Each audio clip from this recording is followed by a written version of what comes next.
Okay. Good evening, everyone. Happy Navaratri to all of you.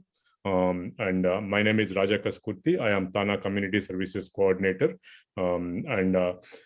Here today, Mr. Chinni, VR Chinni Garu are here. He is here to tell us like 5 pillars of the family. Thank you, Chinni Garu, for doing this. And as part of TANA Community Services, we are doing a lot of webinars to help the community here and to improvise their lives and lifestyles and helping them to prosper in US and around the US. Okay, and one more time, like I would like to thank Chinni Garu, and also I would like to thank Anji Chaudhary Garu for joining this session. And I would like to ask you to speak few words about this session as well as TANA. Anji Garu, please go ahead. Yeah. Thank you, Raja. Good evening. And can you hear me, Raja? Yeah, sure. Yes, sir. Okay. Yeah. Thank you, Raja. Good evening and warm welcome to all of you. I know it's Friday evening. In spite of that, you all came here. So definitely, that's a good sign that you all want to know how we need to bug Mr. Chinni Garu to just, learn not only about 5 pillars, probably, as I was mentioning, 5, 6, up to 10 pillars. So at the end of the day, I think, it's a known fact that whatever we do, we need that financial freedom to just safeguard ourselves and our family for the future.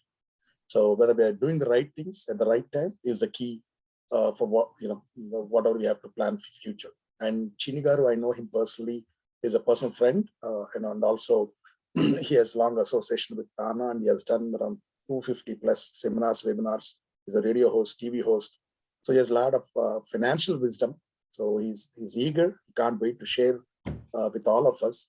So Chinni Garu, thank you once again. And before I conclude, I need to thank our community service coordinator, Mr. Raja Kaskurti. So he's always on the forefront, giving ideas and probably, advising how we need to get, events to cater to the people. He has done a lot of activities, of course, entire TANA, in all the folds. We have done multiple activities.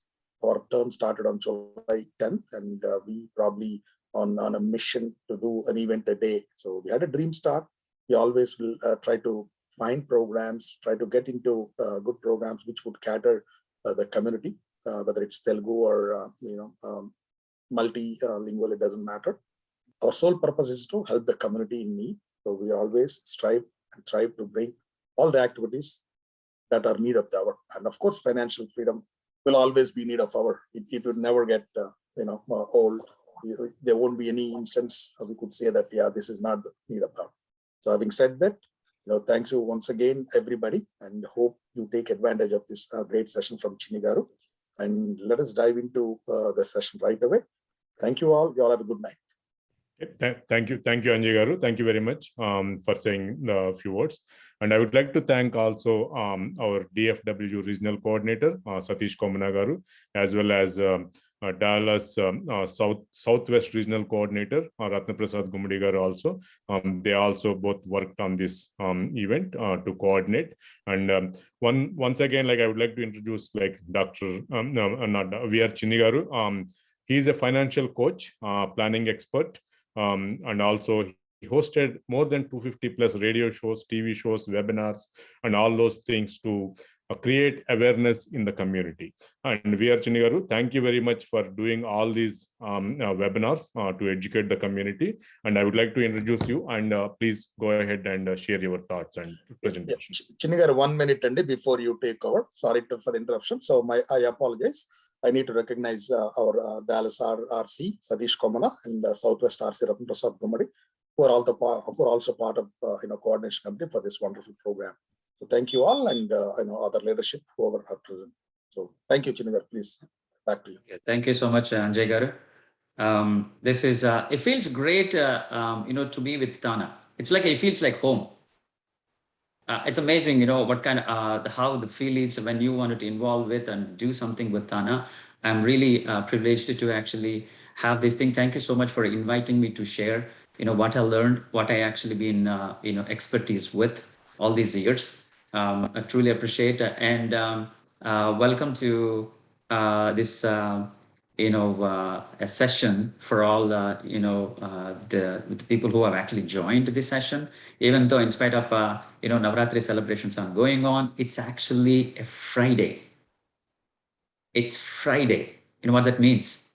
This is the most exciting time, in a week. But whoever joined this session, they're all winners already. They're all winners already. It shows how much you love your family.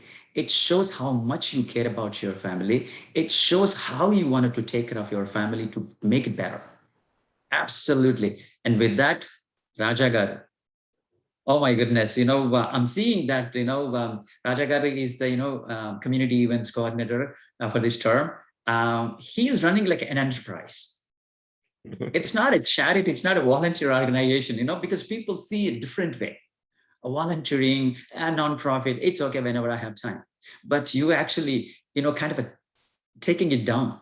It's an enterprise. It's a business. It's a responsibility. Raja Garu, really, truly appreciate it. I know so much is going on. Actually, I hesitated to ask, kind of give you the dates. This is too much going on. So thank you so much, Raja Garu, and our regional Satish Garu, and Houston, Ratna Prasad Garu. It's an amazing. And I have to tell you one more thing. I had an exclusive 90 minutes when Anjay Garu came to our home, Dallas, Texan. So I had an opportunity to share, be with Anjay Garu for 90 minutes. You know what a passion Anjay Garu has. This is an amazing, he kind of shared all his the activities that TANA has been going on under his presidency, under his leadership. And Anjay Garu, I wish you the best to break the records of all the past presidents in the history of TANA. I wish you all the best. So what that means is, it's not like a distraction. You are actually creating be a role model for future presidents of TANA in the history. It's going to be history. Thank you so much, the whole TANA team and all the leadership and everyone who's actually been participated and put efforts, the sessions like this for the community, not only Telugu. Ranjay Garu said very nicely, not only Telugu, beyond Telugu. It's a community at the end of the day. Thank you so much. And with that, like I said, I already said, whoever joined, they're all winners. You're all a winner. You win your own family. No. Okay, so I'm going to share that before I actually start this thing. On a second. Okay. Raja Garu, can you? Yep. You can see that, Chris? Yeah, we can see it. Yes. Oh, great. A simple kind of a disclaimer here, like as usual. This is only for educational purposes, and this is not a professional recommendation or advice. And there is nothing that I'm trying to offer anything. Like Raja Garu mentioned, I'm a financial planning expert and expertise have of all these fields. And this is my giving back to the community. That's what I really wanted to say, with it's a disclaimer. It's not a professional thing. It's just only for educational purposes, how you actually wanted to understand, take care of your family. And with that, I just wanted to, I don't want this to be like a one-way direction. I know a good participation we have, but I like to be a little bit of interactive, or you can say like a workshop. Let's see how these things are actually. So Raja Garu, so if in the participants if they wanted to talk or say or chat, they can unmute themselves and then do that, right? Yeah, they can post the questions in the chat room while okay. You're doing the presentation, or at the end, right? Once while you're done with the presentation, if they raise their hand, we will unmute them. They can ask the question. Okay, super. Okay, super. Then please see that, I wanted to be an interactive because they're going to be typing, right? So please actually see what kind of activity is going on in the chat box, please, if you don't mind. So this evening's topic is, 5 pillars of a family. We all have family, right, here. So what are those things? And also we're going to find out how strong your financial pillars are. First of all, let's actually find out what they are. Then we can think about, we can see how strong they are, right? So, like Raja Garu mentioned, Anjay Garu mentioned, hosted so far 235 plus educational webinars, radio and TV shows, and educated thousands of families in the USA. And now the 5 pillars of family. I'm going to start a question myself. I'm going to start an answer for myself just so that we kickstart, the conversation and the interaction. So what is your world? What is your world? I'm going to answer that, but please actually take it to you and thinking that, okay, what is your world?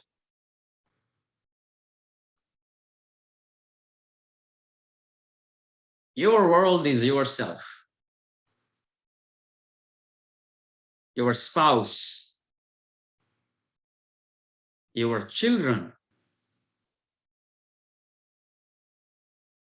your financial world. That's your world. Right. I don't know how many have got something else, or rather that if you wanted to interact, okay, please, chat, and Raja Garu and other volunteers can actually check that, and they can, say it out. See, what's your world? So please take a minute, and then I put it back in the text, chat. Yeah. Someone said job. Okay. Okay. And someone said family. Mm-hmm. They said my family is my world. And somebody Awesome. said parents. Mm-hmm. Yeah. Beautiful. See, what that means is, we have our own, because I was going to say that, okay, friends are my world, money is my world, and all that stuff. So that's friends, and all these things comes as a community. So my world is my personal, right? So that's exactly right. So parents, children, job, all those things, right? So you kind of write it down yourself. Okay, what's my world? If it is your world,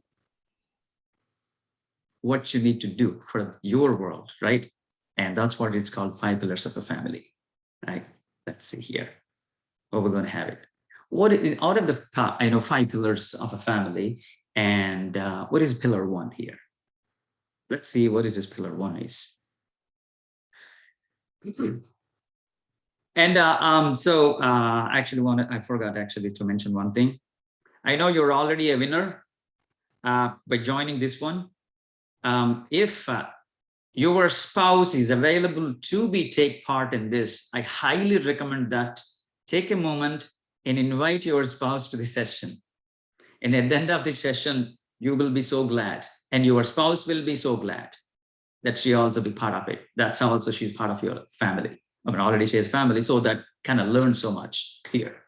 So pillar 1 is, what it says is, it is important to make money. We all know that, right? And everyone has their own goals and ambitions and dreams and so many things. But my point is here, it is important to make money, to the least, to survive, right? In this world, we can say in this material world, we need money to survive, to the minimum, right? That's important, right? But at the same time, it is more important to protect whatever we have, what you have, right? So that's the one, the first pillar is. We all need to make money to survive, but it is very, very important to protect whatever we have. Now let's go back to your world. What is your world? Let's see here. I'm going to recap that. Okay, that means it's a protection. Pillar 1 is protection. What is someone going to say? Protecting your world. You need to protect yourself. That's the thing, right? If you have a world, you have a kingdom, and you are the king or queen, right? You need to protect yourself before you protect others, right? And you need to protect your spouse. How do you actually protect yourself and your spouse? What does that mean actually? If me, the living being living here, I can take care of so many things. Take care of my world, take care of my children, everything, right? Or what is the thing that I need to protect myself? Let's say if I actually doing well, all is well, everything is good, I'm going to be taking care of myself and take care of my world. What if I cannot take care of myself? Who's going to be taking care of that? There are two options, two possibilities, right? One is you are alive, but not able to take care of things. The other thing is you have your own world here, but unwanted, reasons of the person passed away. What happens then? What happens to the world?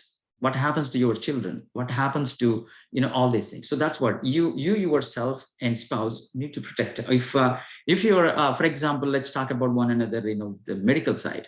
Okay, you're in the hospital and not able to communicate with the doctor, and the doctor need to do some treatment. Who's going to take care of the decision of your medical treatment? Well, every state has their own regulations, but your spouse or your friends may not have an authority to decide what kind of a treatment the person should receive. Then how do you protect yourself so that you get your treatment? So those are there are so many things, the pillar one, protect yourself, protect your spouse, and protect your children. When you're alive, there are two possibilities, right? One, when we are alive, when we are gone. Two things. Okay, when we are alive, we take care of our children and we take care of their needs. We nurture them. We give education, all those things. What if something unwanted happens? And at that time, the children are minor, under 18. What's going to happen to the children? It's your responsibility to protect the children. So this is your world. Okay, your house. What happens to your house? You are the owner of the house. And you pay the mortgage, you live in the house, you rent it. What if something happens to you, okay, when you're in, or you lived your life, you retired, and at the end of the day, everybody has to go away, right? So what if something, what if after you passed away? Where does it go? To the house? And we think in general, well, if I'm gone, this house goes to my spouse or to my children. This is where you wanted to really understand. There is no automatic switch that if the owner of the property passes away, there is no automatic switch that it would automatically go to the spouse. There is a process, right? So these are the things. So what is other yours? You earn money. You have $250,000 in your bank account, and you have $100,000 in your CD. What happens to that money? When you're alive, when you're gone. So you need to think about all these possibilities. Did you set up a beneficiary for your money? Okay. So what else? Cars. Yeah. Cars anywhere from, $20,000 to $75,000, $90,000 cars. Very expensive these days, But what happens? Who's going to protect that car if something happens? And your properties. Well, we did a lot of work, and then we work hard. We made money. We bought properties. And what happens to that? Okay, and pets. Well, I thought, someone is going to say, my world is, the spouse, children, myself, and pets. So yeah, some families have pets. It's the same as equal as the children. Actually, sometimes it's more than children, right? Pets, right? So those things, how do you protect them? And your business, let's say you have a business, and in your lifetime, you actually made it to 1 million, 10 million, $100 million of your business. And after you, what happens to your business? Have we ever thought about it? Well, we're busy making money in one angle, right? So those are the things you need to care about. Partnership. These days, one cannot do anything, right? I mean, everything, something. But if you want to do big, you need to have a partnership. That means 3 people, 4 people, 5 people come in as partners and start a business, start an investment. Then what happens out of the 3 partners? Okay, they brought $3 million, $1 million each, 3 partners. With $3 million, they started a business or a startup or investment. What if something happens to this person? Or what if this person got to go out? Have you thought about it? How do you protect your $1 million partnership? Usually we think, hey, we are all friends, where nothing definitely comes back between us. We're all, good. But the thing is, when everything is green only. When something shows up as an orange, it takes a split second to become red, right? That's what even the signals also, the road signals also told you. Yeah? Green is green. The second that it shows orange, next split, it becomes red. So that's how the partnership run, right? Investments, same thing. Jewelry, yeah, you have gold. We have jewelry, diamonds and whatnot. You have, it's your own, but what you going to do after that? How are you going to manage that? Okay, this goes to the proper way to your next generation or next in your family. So those are the things you need to be, planning, so you can actually have a proper protection, whatever you have today. But the thing is, in general, what's actually happening is we're super busy making new money rather protecting. If we are, okay, this is the thing what I wanted to share to the community. If we are not able to protect whatever we have today, then what is the point of making brand new money? Right? So that's why it is very, very important to protect. Now, let's see, what are the benchmarks? What are we talking? How do we do these things? Right? How do we do these things? What is a benchmark?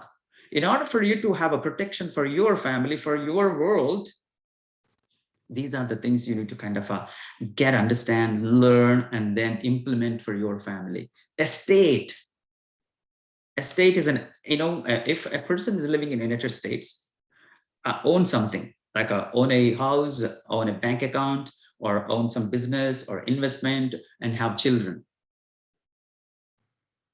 For the county, for the state, that is an estate. Estate could be $1, estate could be $100 million. Usually what we think is estate means, oh, okay, you need to have a palaces and mansions and millions of dollars. No, even if you have a $1 on you, that's an estate. Okay, and estate taxes. And what is your goal? Are you planning to make a lot of money? Are you planning, or your goals are just so and so? Okay, I'm fine, and as far as I have something to survive. So these are the things you need to kind of consider. Estate taxes. Estate taxes actually plays a big role in your whole financial world. So those are the things you wanted to consider understanding, learning. And asset protection. So, usually we talk about, right? Okay, hey, I have $1 million property, or actually $5 million of property, like a commercial property. What if someone sues that property? And you always go, oh my goodness, what if someone sues the property or something happened? What do? We protect. So those are the things you wanted to see. Protect from creditor, protect from lawsuits, protect. What are the possible ways that I can actually protect my property, my assets, my properties and all that stuff. So you get on those things. And then power of attorney. See, I told you, right? I mentioned that you yourself, protect yourself. If you need to do something and you cannot do it for any reason, like a health reason or other reason, you can give a power of attorney so that they can do the work on behalf of you. Right? So that's the thing. So make sure, you need to make sure, in order for you to protect everything, you need to kind of set up everything. Okay, I'm here. I can take care of things. If I'm not able to take care of, or whatever reasons, I have a power of attorney to my spouse. She or he can take care of everything. Yeah, those are the things you need to make sure you have them. And probate. So this is, we're talking about while we are living. After we passes away, what happens to all my hard-earned wealth and properties and assets? I was also mentioning, right? It's not actually, there is no automatic switch to go to spouse. There has to be a process. What is that process called? Probate. Probate court proceedings.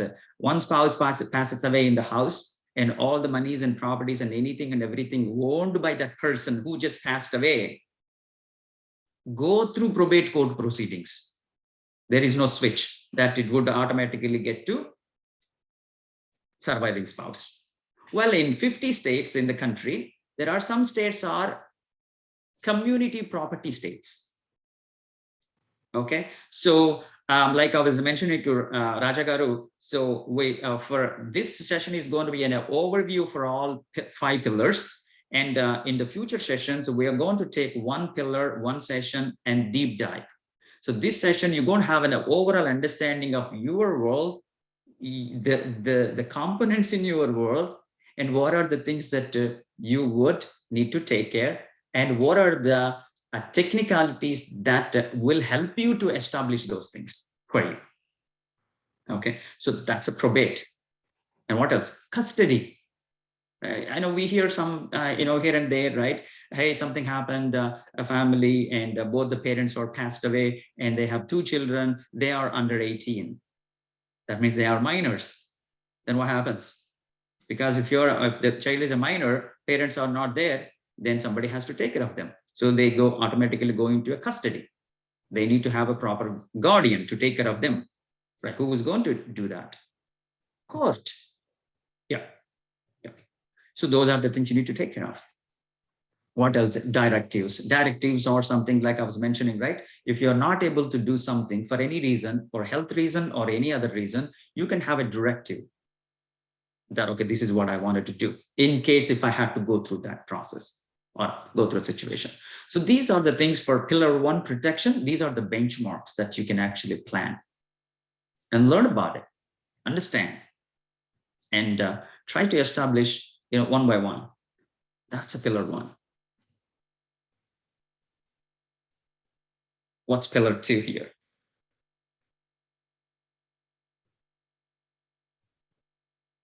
Now, we give promises. We're all talking about your world only. We're not talking about different world or different space. We're all talking about your world only. What your world is, just to recap yourself, you, your wife and husband or children and all that stuff. So in our family, we do promises. Okay, hey, I promise you, I'll take care of this thing. I'll promise you, don't worry, right? And then we give words. Hey, I'm giving you my word. It'll be taken care. Okay. So what we do? You say, I will take care of it. Don't worry. You go ahead. Or you know what? I'm busy. I'll take care of it. What does that mean actually in our family? A spouse to spouse, child to spouse, a parent to children, all these things. We promise, we give words to each other, right? What does it mean? It's called assurance. We are giving assurance to our family members, to each other. As a parent, okay, going to take care of the family. As a spouse, going to take care of the family. What are you giving assurance for? For your own family, right? Your own family. That's a pillar 2. What are those assurances now? Let's talk about it, right? Okay.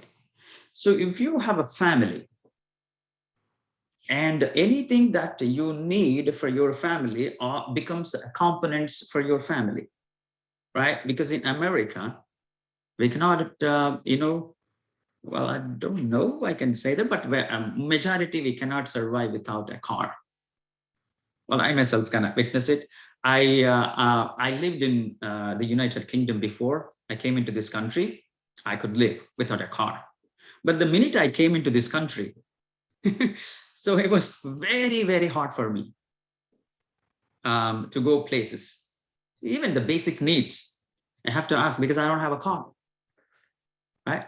So car, right? But here is the thing. If you need to drive a car in the United States, at least in the world, at least, we're talking about here, right? States, you need an insurance. Without insurance, I don't think legally you can drive, right? So that's the thing. What does that mean? That means for a need, you have a car now, and you're to assure that if something happens, I hit or someone hits the car, me or something, you have to have an insurance. That comes as an insurance. Thanks to insurance concept. I mean, for every topic, there is a, good and bad and, plus and minuses. But when you're really looking at a plus side, this is definitely. So that is how, see, auto insurance is not an option anymore. It is a must, right? So that's why. So thanks to the insurance concept. So you need to have an insurance. So that means you're assuring, hey, we're going to buy a car. And I'm also assuring that if something happens, someone hits or whatever happens, we're covered. We don't have to worry too much. And our finance is not going to go destructed, gone or wash out. Same thing, home. I bought a house for my own family to live. Can you actually close a house without home insurance? Anybody can answer that? Can you close a house in the United States without having a home insurance?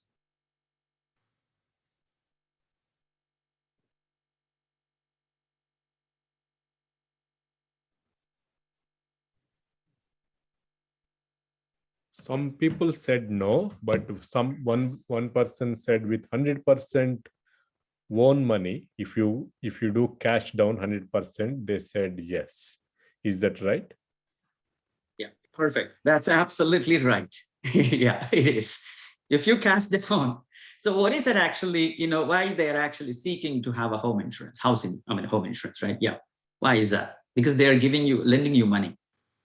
I mean, it's a $1 million house. They're kind of giving you almost $900,000 or 20% down, $800,000, whatever it is, right? Just a quick example. What does it mean? They're putting a lot of money on you. What if something happens to the house? You think you can pay $800,000? No. So that's why what they say is, hey, you need to insure first before I can lend you any dollar on your house of $1 million worth. That's the reason you cannot close a house if you're going through the loan process. Yeah, well said. I don't know whoever said that. That's beautiful. Yep. If you're cash down million, hey, I have $1 million. I don't need any loan process. I have a cash. Yeah, absolutely. Who's going to stop you? I mean, if something happens to the house, who's going to be bearing that expenses? You, because you don't have any insurance, right? So that's the thing. But what is in general? What kind of a percentage of people actually put cash down? Well, very rarely, right? So that means you need to have a home insurance. That means you're assuring, again, for your family, I am buying $1 million house for us to live. At the same time, I'm assuring that I'm going to have a home insurance so that if something really beyond our capacity happens, we don't have to worry about our dollars. We don't have a give away our dollars that I kept for food. So that's what is called assurance, right? And what else? Health. Can I ask you one question, Chinni? Even though yes, please. 100% cash down, right?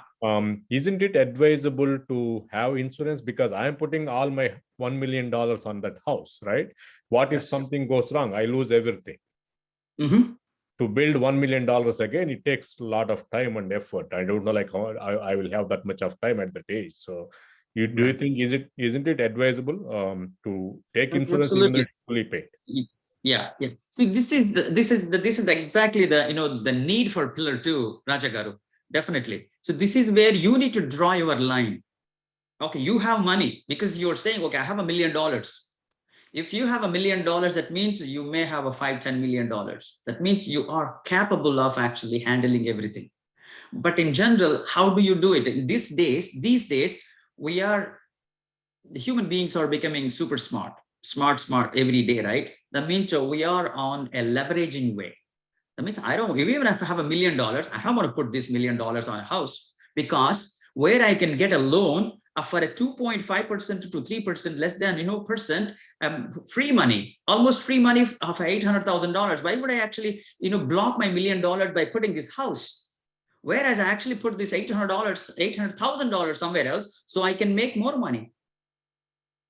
And also mortgage money, the money that you get on a house is, we can arguably say that the cheapest money that you can get on earth. The cheapest money you can get on earth.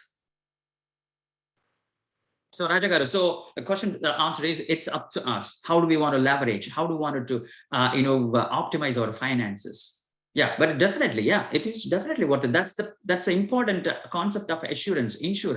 It's very, very a valuable instrument for you to have a protection as a family for you. Yeah. So okay, I'm going to get on this health, right?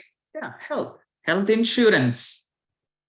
In this country, you know that, right? It doesn't matter whatever it is, you would have to have a health insurance, right? Why is that? We all know. I don't have to explain. So these are implicit ones I'm talking about. These are implicit. No matter what, you are directly, indirectly enforced to have some kind of assurance for all these components. That is why we are just following, right? Home insurance is, $1,000 to, $1,500-$1,700 per every year, right? We just pay. Nothing happens in our house, we just keep paying, right? Because it's a cost basis. Same thing for auto insurance. We don't need anyone, and we are very careful, right? Driving cars, we simply pay. Every 6 months we pay money. So same way, health. Even if you are a 25-year-old or 30-year-old, very young, very healthy, why do I need a health insurance? But you pay. But you know what? Luckily, in this United States, if you're working for someone, majority of the percentage of the money health insurance is paid by the employer.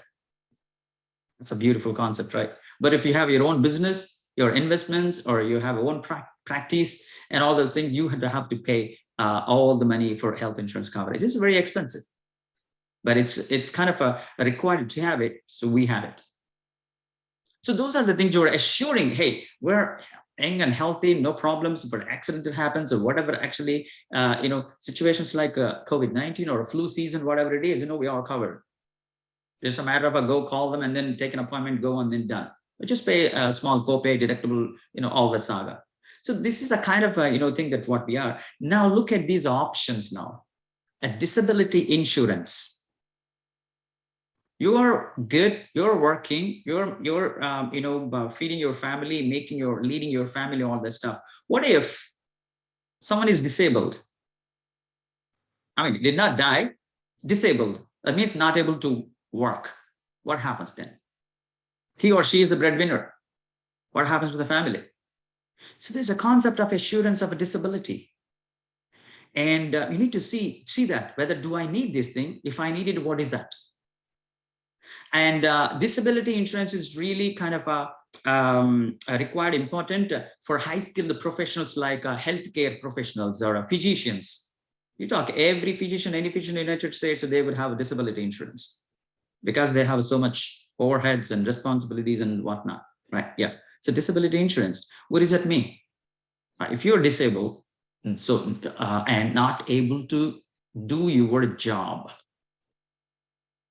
they're going to replace your income for life or for up to retirement. If you're making $100,000, for example, and you're actually disabled, not able to go to work, they're going to replace that income, $100,000 every year until you retire. And you can call it short. I'll explain you a little bit in the next screen. So disability insurance. LTC. Anybody knows about what does LTC mean?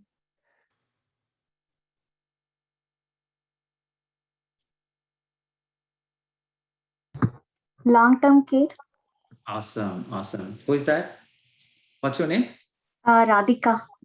Radhika, very well done. Thank you so much for, for me to not answering that question. Really appreciate for you to being an interactive attendee here. Thank you so much. Thank you so much for responding it. Yes, you are right. LTC is long-term care.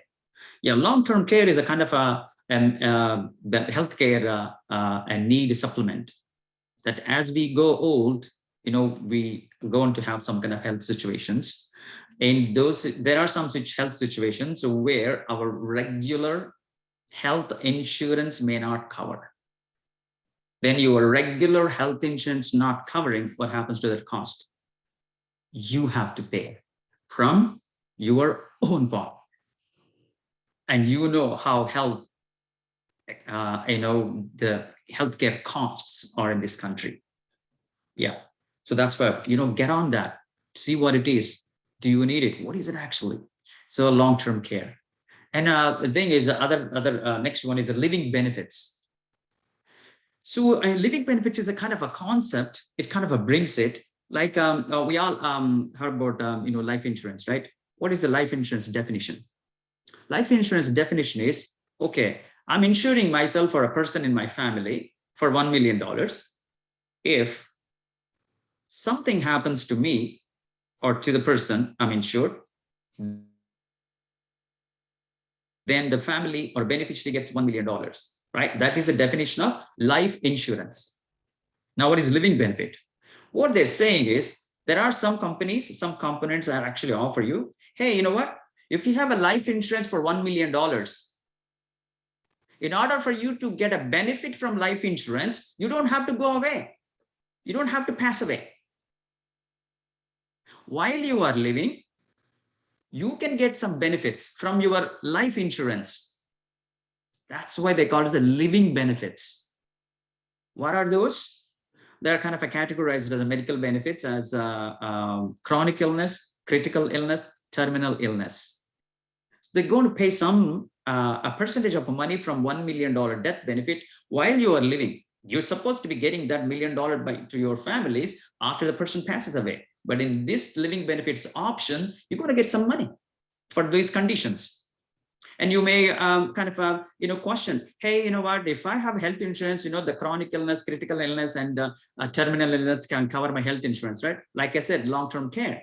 Yeah, some these the category of things may not cover in full by your traditional health insurance.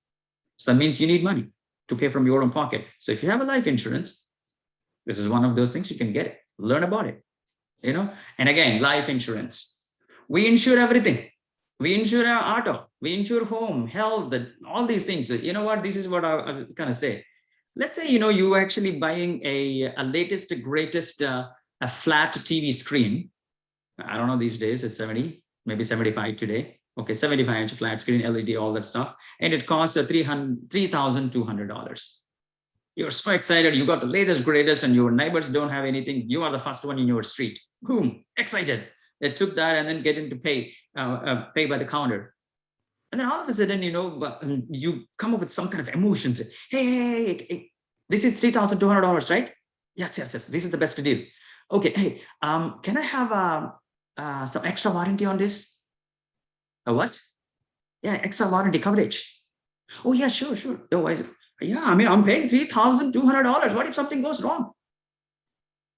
I want an extra coverage. Well, yeah, no problem. You get it, right? So my point is here, a mere $3,200 cost of a component, we are so emotional. See that, hey, if something happens to this TV, I want extra insurance so that in 3 years, next 3 years, 4 years, peace of mind, I can watch all my movies. If you have that kind of understanding of what it is, why not for our own life? Life insurance. Because of these things, I think TANA is definitely doing a great job of, across the country. If something happens in a family, passed away, they're taking care of everything to take care of the body, to all these things. But here is the thing. We're seeing so many things are happening. If someone is actually passing, unexpectedly, a 35 or a 40-year-old, what are you guys? Okay, if someone unexpectedly passing, what are we seeing these days? Can anyone answer that? What are we seeing these days in our so-called social media? If someone unexpectedly passed away, 35, 40, or 45 years. GoFundMe. Wow, Raja Garu. That's so popular. We don't have to tell Raja Garu. What is happening? Why? How much? $100,000? $200,000? $250,000? Why? Oh yeah, this person passed away. Who's going to take care of the family? They have 2 children. They're 7-year and 9-year-old. What? Because we didn't have a proper education. We didn't have a proper recommendation. We don't have a proper way of taking care of these things. We don't have assurance of our own life. If you would have actually gone or take out for life insurance for your own life for $1 million by paying a mere $100 or $70 or $30, whatever it is, you know what? If something unwanted happens, the company is going to come and knock your door and give you $1 million check, $1 million, $500,000 check.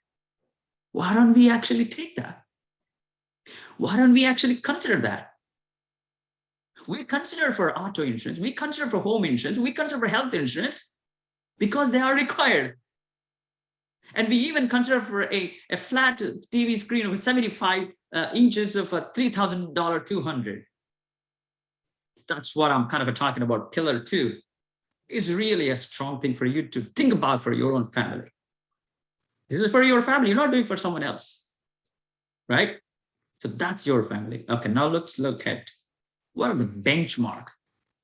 Okay, I've got it. What kind of things that I should consider if you at all wanted to consider, right?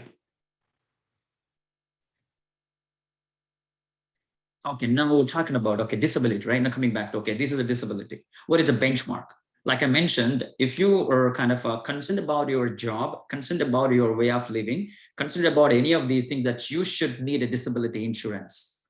Like I was saying, high skilled professionals like physicians, they have this one, every physician, right? So disability income insurance, if something happened, a disabled, not able to work. So what is the benchmark for you? So let's say you have $100,000 you're making, and you can say, I wanted to have, if I become disabled, not able to work, I wanted to have $100,000 every year until I turn 70-year-old, until I turn 60. I'm okay, because by then, if I turn 60, by then my children are going to grow up, they finish their college and everything, all that stuff, and they can take care of the family. So you can decide how many years of a disability income insurance that you needed and how much. Let's say you're making $250,000, but practically you don't need that much money.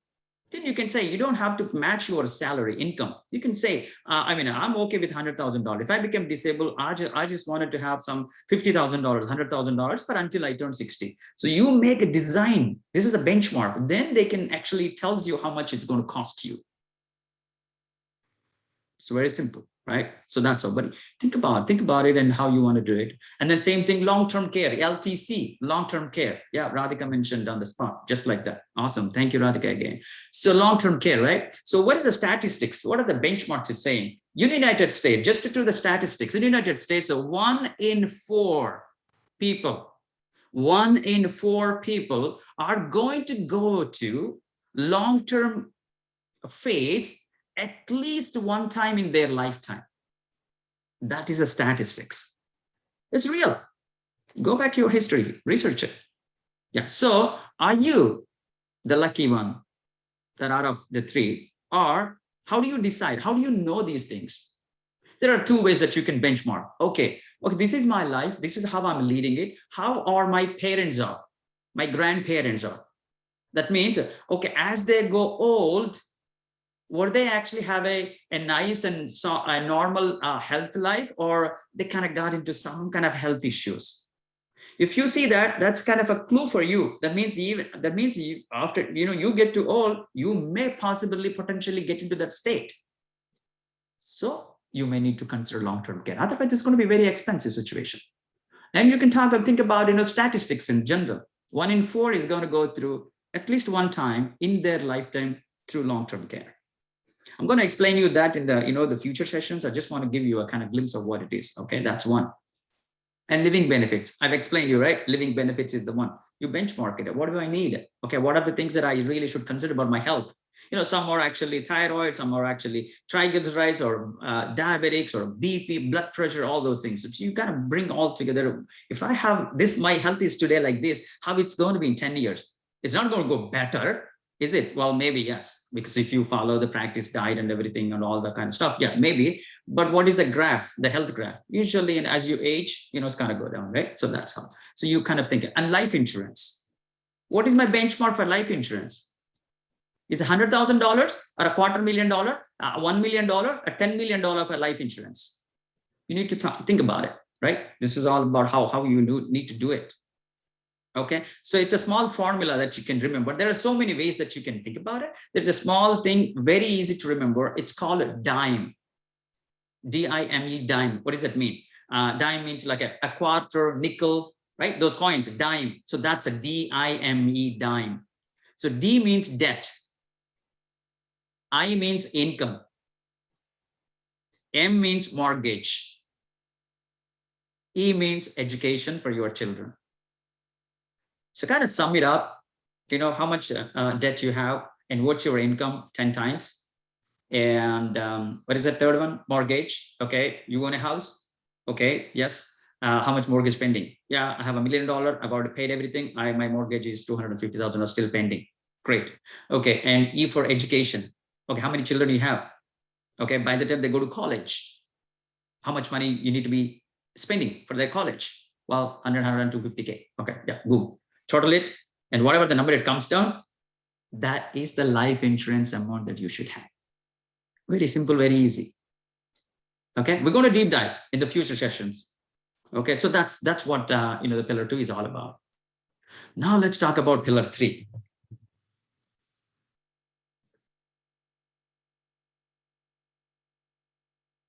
Any guesses where what this pillar 3 would be?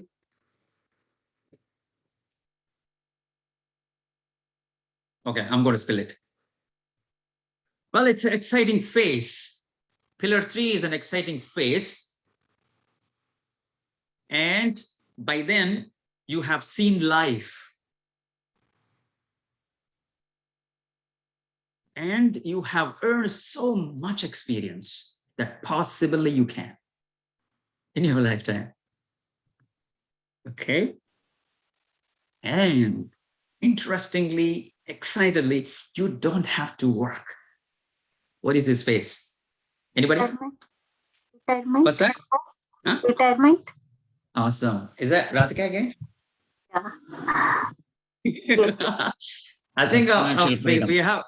What's that? Financial freedom. Awesome. Awesome. Great. Yeah. Yeah. Financial freedom, retirement. Right. Anything else, Raja garu? Anybody saying anything? This is pretty interesting, exciting. It says retirement planning. Okay. Okay. Become a mature teenager again. What's that? Become a mature teenager again with the financial freedom. Nobody can beat that. Nobody can argue that, right? All right, let's see. Let's see what it is. Let's see what it is. Pillar 3 is Independence. legacy living. You have your childhood. You have your family time. And you have your children grown up. You earn so much. You went through all these things. Now, whoever has said retirement, in other words, yes, that's the pillar 3. You know, legacy living. You want to live with your legacy. You know, what are you going to do? Build so much legacy after gone. Yeah. That's still good. You're helping your family, but I want to live myself. That's called legacy living. But you know what? In order for you to have this legacy styled living, you need to plan ahead. Even though you are 35-year-old and you think retirement is super far away, it is not actually. Okay, in terms of a planning, that's what I meant to say. Okay, you need to plan ahead. Think about these things.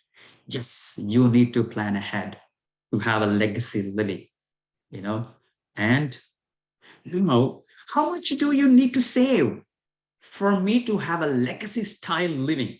How much? Right? That's the thing. And where should you keep or save or invest?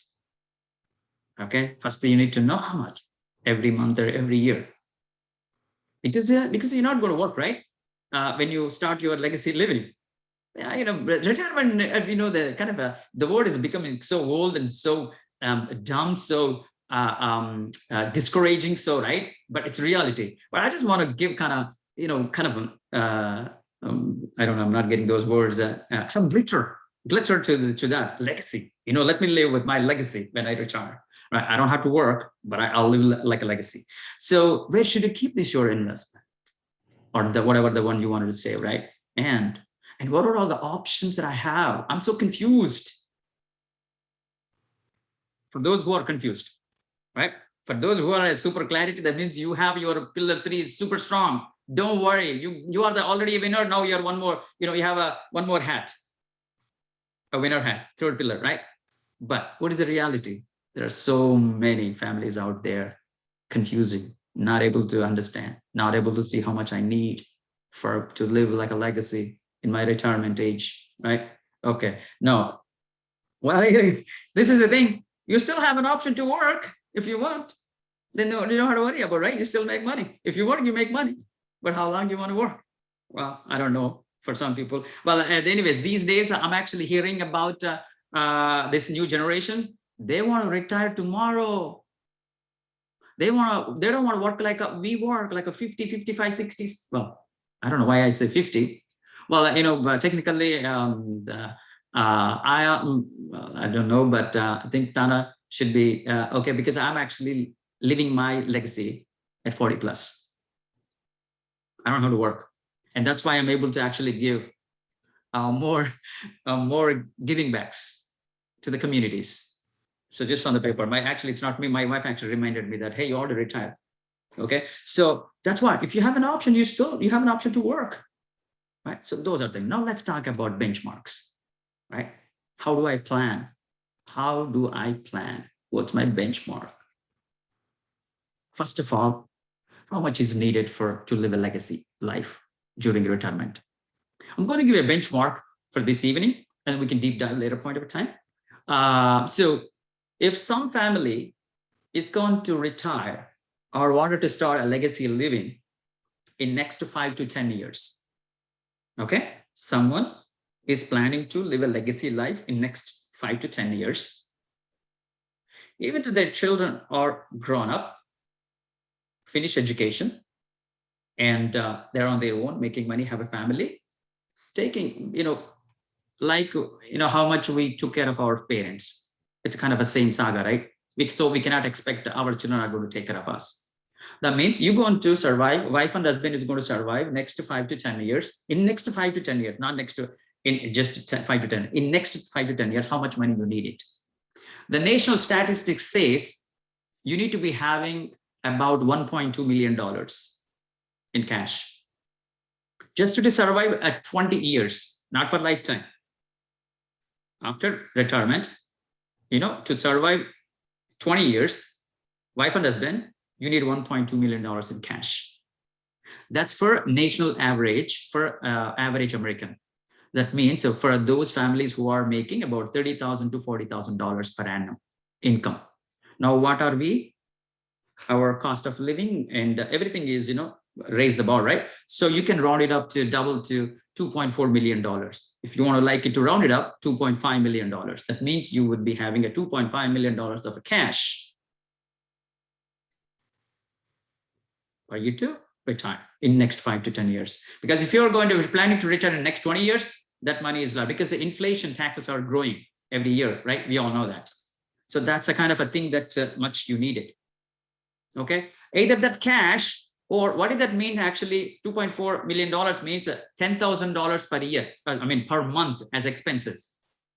Either you plan so that you have a $10,000 cash flow every month, or you have a good lump sum of a $2.4 million so that you can use that money for next 20 years. That is the kind of benchmark. It's your life, it's your family, it's your world. You know how much cost of living for your own family. So you decide, but that's a national standard. It's kind of statistics wise. That's the much you need it. Then if you need a $2.4 million in next whatever it is, how much money you should be saving it every year, every month. Go back calculations. So that's what the benchmark is for, right? And now in here, you also need to consider on taxes. This is its own world, right? Paying taxes today, saving taxes, and then pay taxes later, or pay taxes today, never pay taxes, all that stuff. We're going to be, sharing that, in the future sessions. So you need to consider all these. These are your benchmarks. Where to keep your money? Am I going to get a tax advantage or no?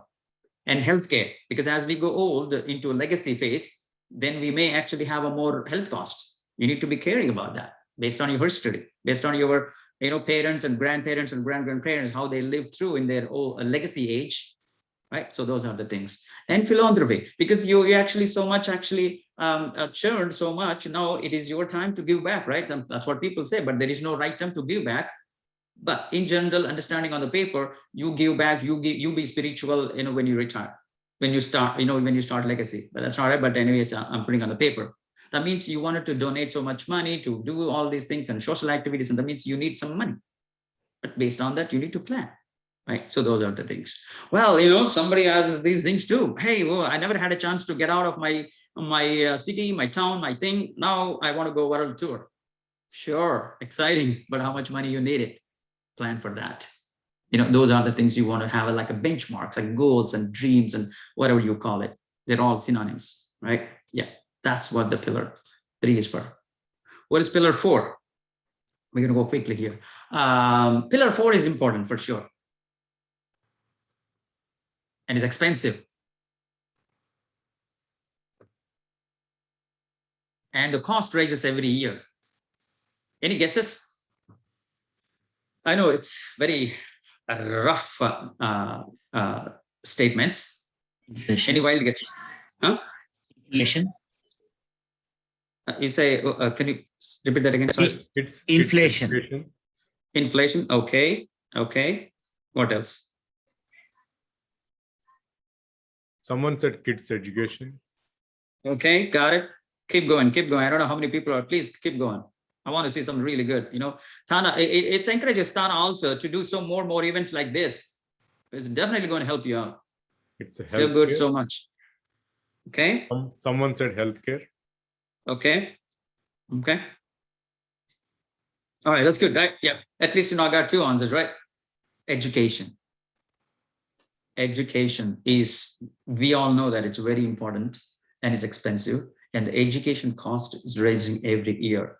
That's your pillar 4. Let's talk about what is it. Someone said cost of living also. Cost of living, yes, yeah, cost of living raising every year, every inflation touches with it. Now, pillar 4 is education. You know, it never ends. Education never ends. It's a continuous. What does that mean? Life is a lesson to learn.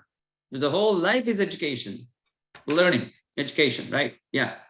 And now you know the value of education, right? Definitely, we all know the value of education, and that's why we're all here. Our parents, educated us very well. We got those degrees, and we experienced. We actually came into different countries like United States of America, United Kingdom, all other, everywhere, all over the world, because of what? Not that you have 100 acres in your village. Not that you are a good guy, good person. Not that you have so much of political whatever. Because of education. We know that, right? That's my point here, education. So that means it is your responsibility to provide enough education to your children, right? That's what our parents did. That's our responsibility. And luckily, in the United States, up to high school is no cost. It's free. I mean, as far as I know, I think so, right? Yeah. Well, I mean, they have options, public schools and charter schools, private schools, and, all those. But in general, public schools up to high school is free, no cost. But that's where it starts, right? After high school. That's where we're talking about, right? Okay, this is what you wanted to have a kind of understanding about education. Now let's talk about benchmarks here, education. Get to know your child. It's not that, they are going, they're learning, they're playing. No. If you really wanted to give the best education, best resources for your child, you need to get to know your child and give them the best exposure. The best exposure. Possibly you can. And I can tell myself how important it is to have exposure for our children. So that's what, I don't have to stress this one too much. Okay. And now, how much, when you should start saving for their college education, because until high school, it's free. No cost, in other words. Let's put it that way. Because someone may say, hey, I'm paying taxes. So yeah, it's no cost, extra cost, in other words. Okay. So how much for college you need to start? I'm going to give a benchmark quickly here. If a baby is born today, for parents, what does that mean? The parents of the baby have 18 years to save money for the baby's college education, because the baby is going to go to college in 18 years. At that situation, the excited parents got to, is so much interested to find out how much we wanted to start saving money for my baby's college education, how much I should start, and when should I start saving? First birthday, second birthday, 10th birthday? Any wild guesses, please? Rajagar, how much? Okay, if the baby is born today and the parents of the baby planning to save money for the baby's college education, which is going to be in 18 years, how much the parents should start saving money from today? And well, not today, but when? when they should actually start saving money? Um, Wild guesses. I would say the day one when the baby born. Okay, got it. That's exciting. Good to know. And then how much? $10, $20, $30 per month?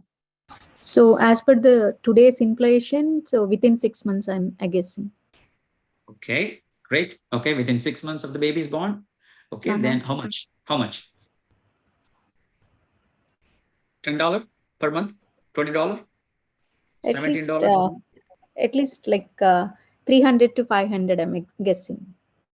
Okay, good guess. You have a range Because of if they want, yeah, no, if they want to study in like, expensive university, maybe.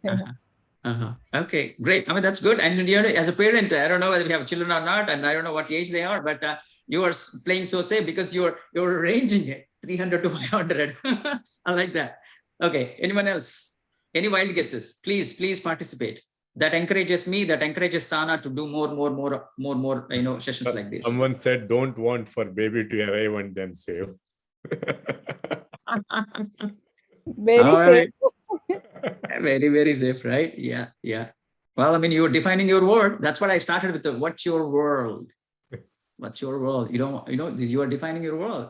Not to have, to when, what? Any guesses on the numbers? Any more guesses, actually?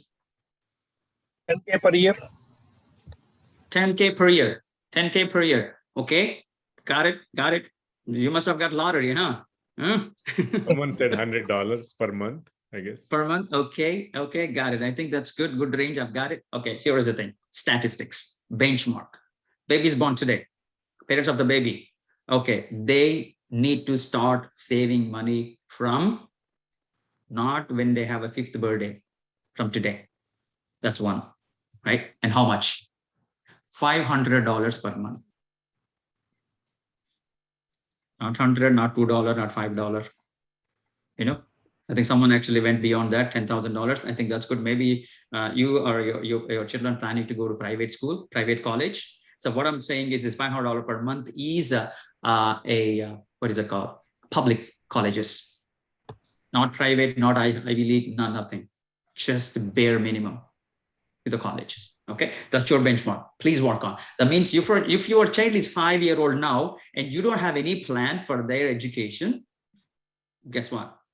You start saving more than $500, way more above $500 per month. So that's where you need to calculate yourself what you want to do. What's your plan, first of all? I know when I help families across the country, I get answers something like, hey, Chinni, you know what? I have a property in India. I don't have any plan right now. I'm not even saving any dollar for my child. But you know what? My plan is when my child is ready for college, I want to sell the house, get the money here, and pay for the college. I'm not debating on that. What I'm trying to say is pillar 4 is important to focus on education for you, for your spouse, or for your children. You want to have more education too. You want to get into masters, you want to get into whatever it is, right? But education is education, right? So think about it. What's your plan? First of all, think about what's your plan and how much you can spare. And then you go with other things. Okay, what is the other thing here?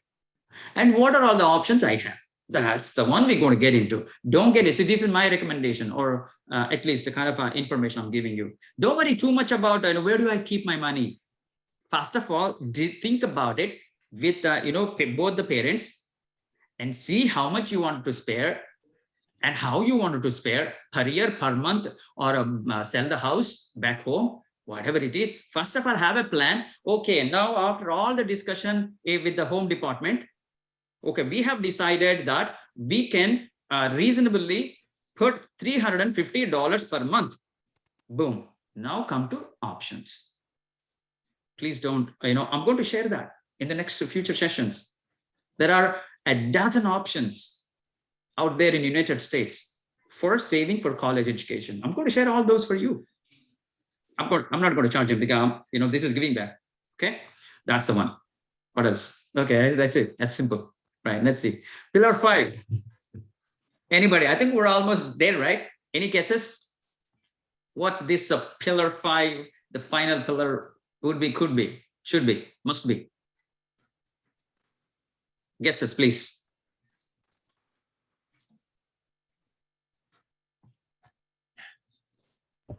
going to leave you. Please make sure this is Friday. I know it's exciting. And Navaratri, days. I'm going to just leave you in maybe in just a matter of minutes if we finish this one. You're already a winner. You're already a winner for your own family. And I hope your spouse is also joined with you. Backup for our health issues in the future. Okay, great, good one. What else? How much money should be given to the kids? How much money should be given to the kids? Okay, great. Yes. Someone said retirement. Okay, great. This is for next generation. Okay, wow, that's awesome. Yeah, see, we're thinking, we have goals, we have dreams, we have Someone thoughts. said where to invest is pillar 5. There you go. Okay, got it. Good, very good one. The other Very, one very is good. cash flow. Okay. Got it. I think this is good. I really thank you so much for every attendant that actually been responded. Really appreciate that. I love it. Thank you so much. Okay, now let's talk about it. Let's see what it is. Pillar 5. It is your birthright. Okay. And financial freedom. Live your life your own way.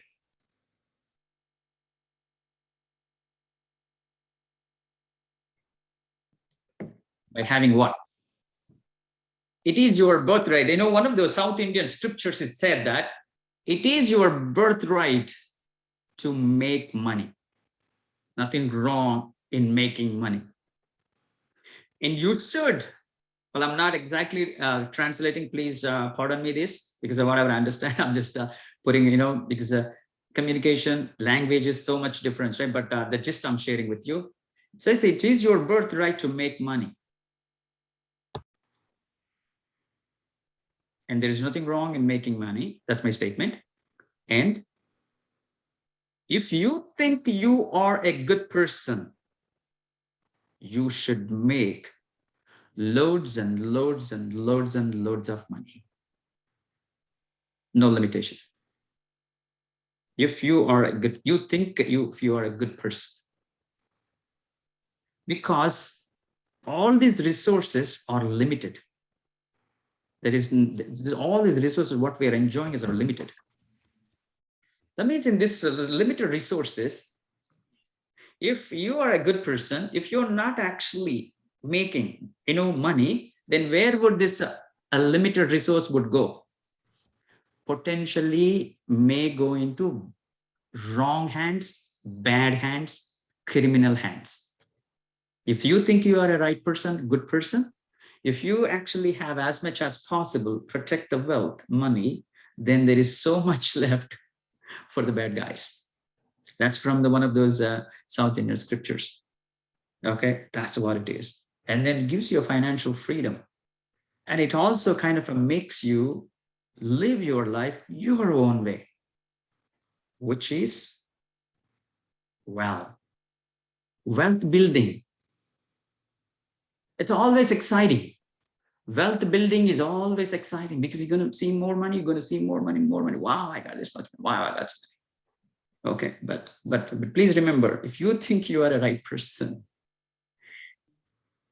now to build wealth, what is the right time? Is there a right time? And what are the optimized ways to build my wealth?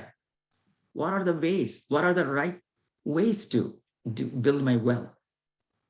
Or optimized ways, you can call it, right? So that's what we're talking about right now. Before going into this, the benchmarks, right? What is the right time? Can anyone answer this? I mean, see, okay, now for your exercises, before you joined the session, you have an understanding. I mean, you've been having so much of understanding. Now you spend about 50 to 60 minutes here, and you went through some kind of exercise here. Now looking at this instance of the mental understanding, mental state, what is the right time to build wealth? Anybody?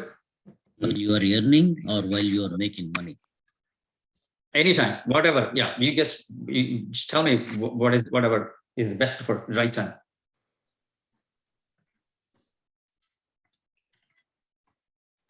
Maybe whenever we start earning the money, then we should plan in such a way that it grows money. Like money will grow money, like that. Like Wow.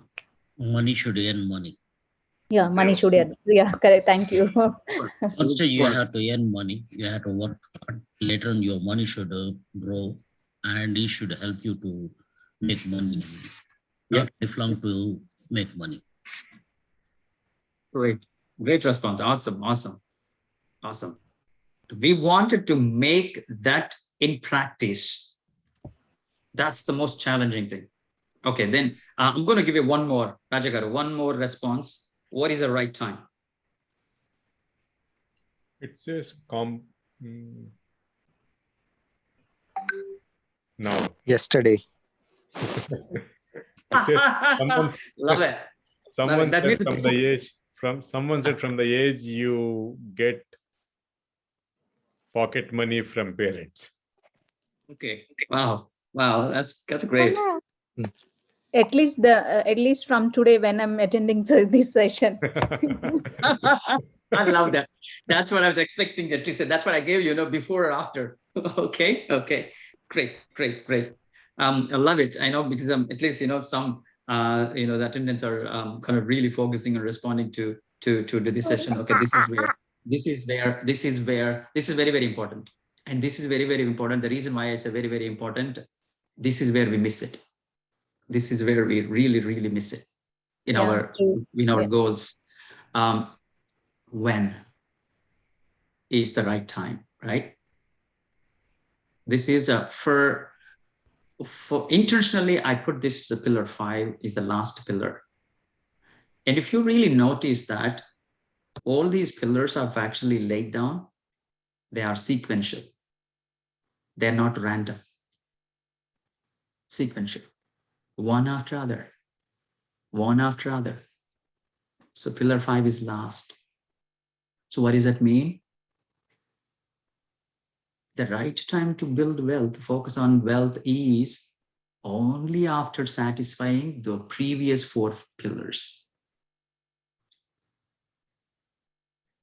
And you can go back. I think, Rajagaru recorded this one, right? We can go back and then read it, but I'm going to recap it. What is the first one? Protect whatever you have before you are making brand new money. That's the first thing. Go get it, protect it, protect your children, yourself, your house, your property, your money, everything. Now I got it. Hey, whatever I got it, nobody can steal, nobody can touch, right? Boom. Now, assurance. Let me fix everything. I have a car, auto insurance. I have this insurance. I have assurance, this disability, all that stuff. Thanks to insurance concept. My life, something happens to me. I don't want to see one more GoFundMe. And without actually, this is pretty interesting. Without any delay, you said GoFundMe, right? Please. That's 2. And third one is your own legacy living. It's far away, but if you start today only, you'll be able to live like legacy. Otherwise, what? You'll be working. Even you are 72-year-old. I see these days in some stores, and a 72-year-old still working.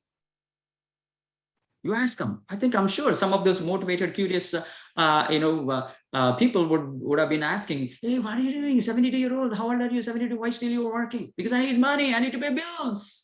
I'm 72. That's the reality. Okay, so that's why pillar 3 is important. And then 4, education. Yeah, our parents taught us, our parents educated us. That's why we are here. And we should do the same thing. And please go back to those things, what I mentioned, right? Those bullet points. Okay, until probably this is your homework, but by the time we do the deep dive by pillar. Okay, that's what it is. What is the right time? Okay, you should take care of all these things. But what are we actually doing these days? That is what really concerns me.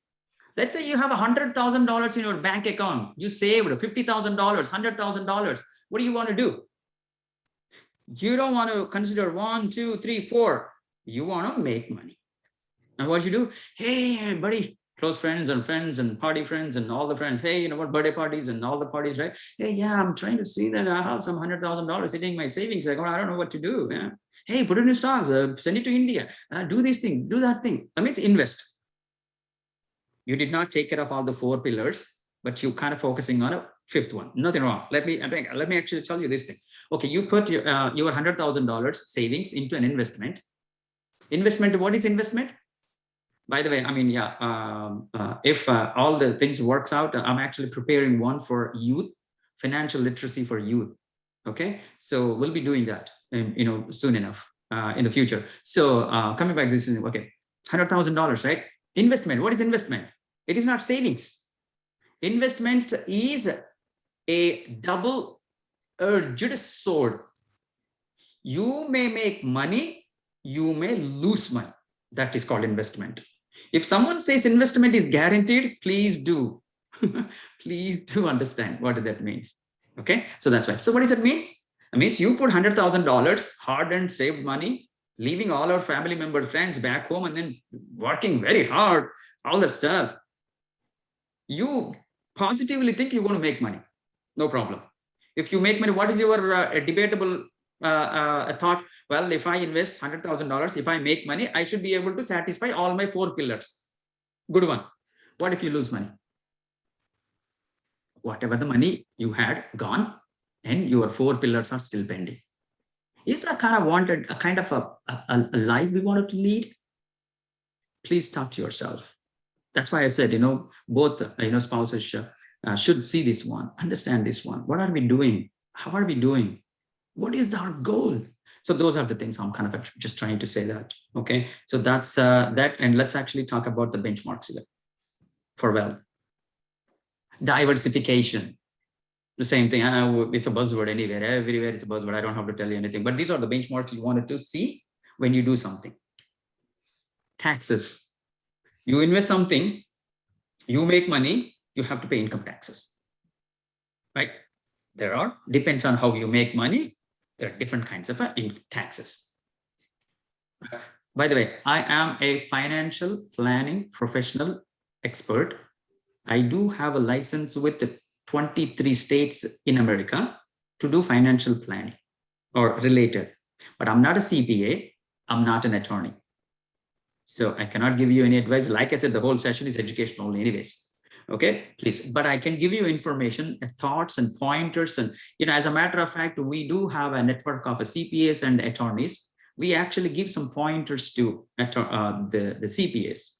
Let's say a family comes in, hey, I want to do these things. Okay, hey, if you wanted to save taxes or automate taxes, probably this is what you wanted to. Because as a planning expert, I know the full 360 degrees of the family's finances. Like you go to a doctor, you're going to share everything about your health, right? Similar way, if you wanted to really have a plan, you'll be kind of discussing, a professional like me, with that. So that means I would have a total idea of what your goals and what your plans and how your things are. Then I can kind of say, hey, if you're making so much money, you better actually think about this one so you can save some taxes. Hey, well, this is not so worth it to save taxes, because you're going to pay taxes later. What's the fun? Right? So those are the things. So when you wanted to actually focusing on a wealth, one is diversification. Check on the taxes. Hey, if I make money, what's that? Capital gains, short-term, long-term, regular, whatever, ordinary, all those things. And now it's pretty important to know your net worth. We keep on making money, very busy making money, thinking very positive, but we don't know how much we have actually. What is our net worth? Oh yeah, $1 million net worth, your family, or 2 million, 20 million, 30 million. And most of the times they actually underestimate their net worth. Most of the time. Sometimes they go over, but this is what. So it is very important for you. In the next future session, I'm going to explain you or give you more pointers how you can actually follow and maintain your net worth and all that. But that's very important. I think that's all. I have Raja Garu. But all I can say is before we actually open up a Q&A, choose what is best for your family and not what someone is offering. You know what I mean? And I can tell you one more line added to that next line. Let's say you have you are 2 close friends, super close friends, and then one close friend says, hey, I researched so much and got this one. It's really good. And okay, Boom. And then this close friend comes in, hey, you know what? My friend got the same thing. I wanted to have the same thing. Please, please, please understand. This is not going for a movie. This is your family's finances. If it works for your close friend, that doesn't mean that it's going to work for you the same. Please understand that. Because even to your super close friends, your close friend has 3 children and you have only 1 child. There's a difference. You know, as a matter of fact, when you really talk about close friends, you know, even we are close friends, right? Or we watch a movie, one likes, one dislikes it. Just for a 2-hour movie, we have a dislikes or whatever, you know, you call it. And then how do you think that, you know, this is really works for you, whatever works for your friend, close friend. With that, Rajagaru. Yeah, sure. Thank you so much. Thank you, Chinnigaru. If anybody have any questions, if you can post it on the chat box or you can raise your hand. So I will call the name so you can ask the question. I know it was very interactive session. Maybe we might not have that many questions, but in future sessions, I think Chinnigaru is going to go in depth on all these 5 pillars. So we are going to start soon those sessions, and maybe you can register for those to know about more about those pillars and get the suggestions or the educate yourself for those things. So if you have any questions, please raise your hand, or you can post your question in the chat room, or you can unmute yourself and ask one by one.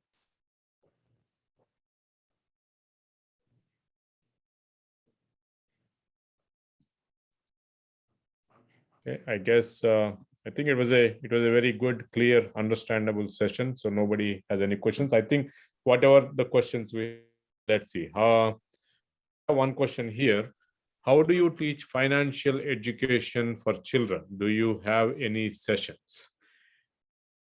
Yes, we're going to we have a one-on-one sessions we usually kind of do, and also there are multiple non-profits like TANA organizations are requesting us to have these. Yeah, we will definitely have one session.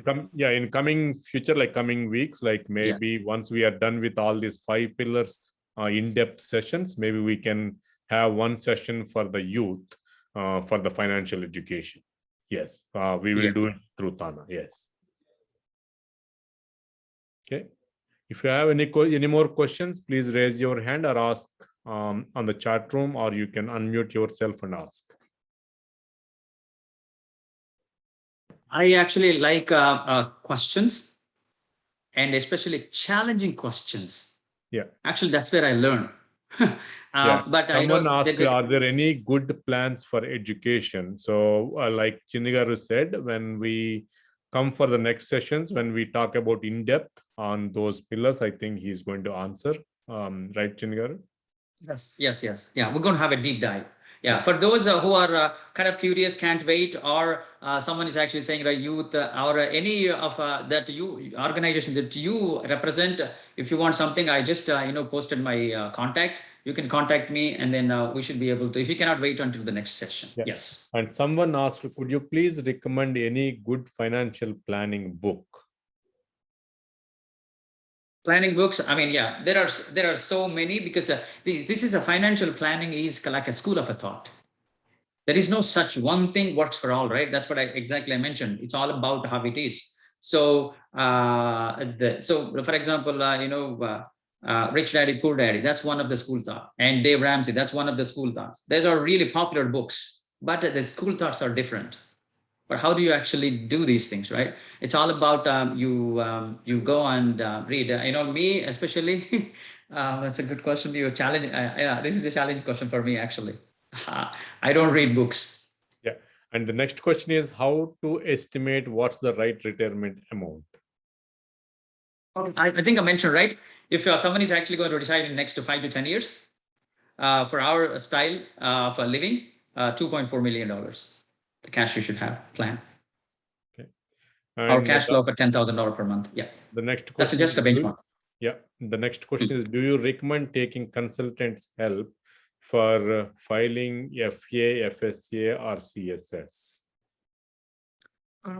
Yes, yeah. I mean, see, actually, yeah, I think education, I think I missed a bullet point. Not only saving money for college, when they're ready for college, there is a college planning, college coaching. That is also very important factor. And yeah, these things, the college coaching or the third party counselors will definitely help you out. But you need to be careful and not careful. You need to see what you actually your child needs it and how it's going to help your child and parents. Yes, they definitely help you. Thank you. And Kiran Kumar, please unmute yourself. Yeah, go ahead and ask your question. Chinni garu, I have a quick question. Like you said, you will be talking about these pillars in detail with the other sessions, right? Like how soon are you expecting to take these sessions? Like a tentative schedule, like next month or within 2 months or something? Yeah, I think I can answer that. We are still planning. We have to see the schedule of Chinigaru as well as TANA schedule, what weeks and what days we are like open for those things. Hopefully, like maybe it will start like maybe next couple of weeks. The plan is, I think we discussed with Chinigaru also earlier. The plan is we will do 5 sessions, each session focusing on one pillar, right, Chinigar? Yes. That way you will have the bestest information and then deep dive, and you can the only focus reason on. We are not doing immediately is like there is like these are the Navaratris and the Dasara, Diwali, all these things are going on. So we want to give some festive moment to the families. We don't want to get hold of them on this meeting. So hopefully starting from November first week, we will come up with these things. Yeah. Definitely, yeah. And for those who are curious, can't wait that long, you can contact me and should be able to help you out. Yeah, thank you for showing the interest. And the next question, Sarita M, you can unmute yourself and please ask the question. Yeah. Hi, Chinnigaru. Hi, Sarita, how are you? Good, Chinnigaru. It was really like inspiring session. Like all those things we know about it, but we don't know how to execute them actually. So this session is like giving me basic idea like where to start and where to go. Thank you so much. And I have a question. Like we recently moved to US like couple of years back.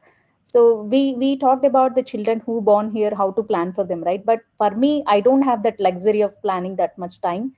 So because my daughter is into 11th grade already, so I'm very near to the college and also I'm in a confusion state, like where I can invest or where I can go on go find the resources for my like children college and all. So I need some assistance. So do I need to contact any financial advisor to assist me to go to a direction, or will you be able to help me, sir? Yeah, I can provide you information for sure. Okay. Yeah, and like you said, that you were pretty on the edge of a college, Yeah. right? Mm-hmm. But there are a couple of things that you can take care. See if those can help you. Yeah, I should be able to help, or you can wait until for the next session of deep dive for the pillar 3. Yeah. Yeah, Sarita Garu, that's a good question to ask, and I would like to tell you one more thing. We are doing one webinar on college planning, college education planning for the middle school and the high school kids. I think how they write their essays to present it to the universities and what the scholarships, how it works, and all those things will be covered on that webinar. Please. Maybe you might have seen the web flyer. Otherwise, please reach out to me if you know my number, or you can reach out to any of the TANA members. So TANA leadership. So they will share the details. Sure, Rajgaru. Yeah, sure. That helps the kids how they can present themselves and how to get the scholarships, and all those things will be covered in that session. I think it is on next Sunday, not this Sunday, next Sunday. Okay. Yeah. Okay. Yeah, I'll attend that session with my kids, sir. Yep. Yeah, it's good for the parents and the kids who have like middle school and high school kids. Okay. Thank you, sir. And Chinni Garu, I'll contact you, I think, because I don't want to wait. Already I waited so long time. So don't want to waste my time now. So because I don't have that much time. Yeah. Thank you, sir. Sure. Yeah. No problem. Okay. And the next question is Pradeep. Please unmute yourself and ask the question. Hi, Chini garu. Hi, Pradeep. This is really a good information session. And as Sarita garu cheppinattu, we know all the bits and pieces, but the structure and the putting into buckets of pillar is really good. Like gives like good overview, like good understanding. The first in my question is like, so what is the main difference between like a will and estate planning? Like we already have a will, like so still we need to have an estate planning and other things. Yes. First of all, yeah, thanks for the feedback. Definitely, this encourages me so much, and as well as TANA too, because with that only encouragement, I was able to do 235 sessions. It's not no joke, right? I mean, yeah, if nobody's listening to what I say, what is the point? Talking to myself? Absolutely, I need that encouragement. Thank you so much. And I've been in this country for 21 years. I've been through the same thing. And you know what? One of those the TV shows that I've did. After going through 1 hour live show, the anchor herself said, Chinni, I wish I would have known all these things 15 years ago. Oh, wow. See, that's exactly, we're all in the same boat, the first generation in this country, right? Thank you so much for the feedback. That's why I tried so much with all my experience. I designed this concept of 5 pillars. Okay, it's my design, my own creation. So brought everything together. What do we go through? How do we go through in this country, as a first generation, how our children, our life and everything. So thank you so much. And answer your question is, that's first pillar. So just to give you an answer to respect that question, will is just one component out of the whole estate planning. So I can tell you that at this time, I think with all the time and everything. But anyways, that's a pillar 1. Is the first one is going to be deep diving pretty soon. If not, you can always contact me. I can help you that. Thank you so much. Okay, thank you all. At this time, I don't see any further questions. Thank you everyone for joining, and also Chinnigaru, you did very good explanation with all the elements in the webinar. Thank you very much, Chinnigaru. I hope to see you soon again in the next sessions. We will plan once this festive days are done. So we will starting from November 1st week onwards. So. Okay, thank you all one more time, and have a good night. Thank you. Thank you, Raja, and the whole TANA team and all the attendants. You are all the winners. Thank you so much. Thank you, sir, again. Thank you. Thank you, Chinnigaru. Good night. Okay, good night. Good night.